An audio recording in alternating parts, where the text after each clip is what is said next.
Toshkent davlat sharqshunoslik universitetida hafta davomida amalga oshirilgan loyihalar, xalqaro hamkorliklar, ilmiy-amaliy konferensiyalar, talaba hamda ustozlarning faoliyatiga doir so'nggi yangiliklar, bularning barchasi haqida haftalik dayjestda so'z boradi. Dasturni xalqaro delegatsiyalar tashrifiga aloqador xabarlar bilan boshlaymiz. 2025-yil 14-oktyabr kuni Toshkent davlat sharqshunoslik universitetiga Yaponiyaning Yamagata universiteti professori Tadashi Onodera boshchiligidagi delegatsiya tashrif buyurdi.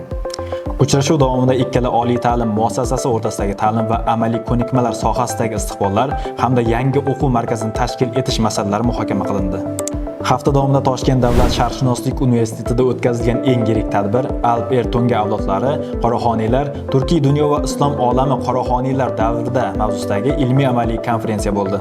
16-oktyabr kuni tashkil qilingan ushbu konferensiya turkiy xalqlar o'rtasida tarix, madaniyat, til, din va adabiyotni dunyo miqyosida keng targ'ib qilish, qoraxoniylar davriga doir tarixiy merosni keng o'rganishga qaratildi.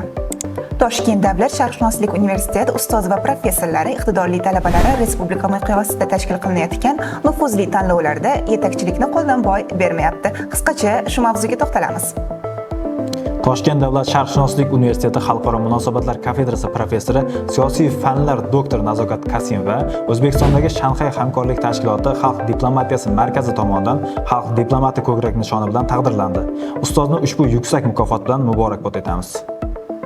O'zbekistonda tahsil olayotgan xorijlik talabalar ishtirokida tashkil qilingan O'zbek tili qalbim tarjimoni respublika ko'rik-tanlovida Toshkent davlat sharqshunoslik universiteti talabasi Toya Kabayashi ishtirok etib, faxrli ikkinchi o'rinni qo'lga kiritdi.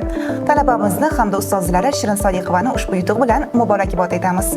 2025-yil 20-oktyabr kuni Adiblar xiyobonida talaba va yoshlarning ijtimoiy faolligini oshirish markazi hamda Toshkent davlat yuridik universiteti bilan hamkorlikda Quest Step by Step loyihasi amalga oshirildi. Ushbu loyihada Toshkent davlat sharqshunoslik jamoasi birinchi o'rinni qo'lga kiritishdi. Shu bilan dasturimizning ilk soni o'z nihoyasiga yetdi. Oliygohga doir xabarlarni haftalik dayjestda e'lon qilishni istasangiz, ekrandagi manzillarga murojaat qiling. Barchani kutilayotgan loyiha va tadbirlarda faollikka chorlab qolamiz. Xayr, salomat bo'ling.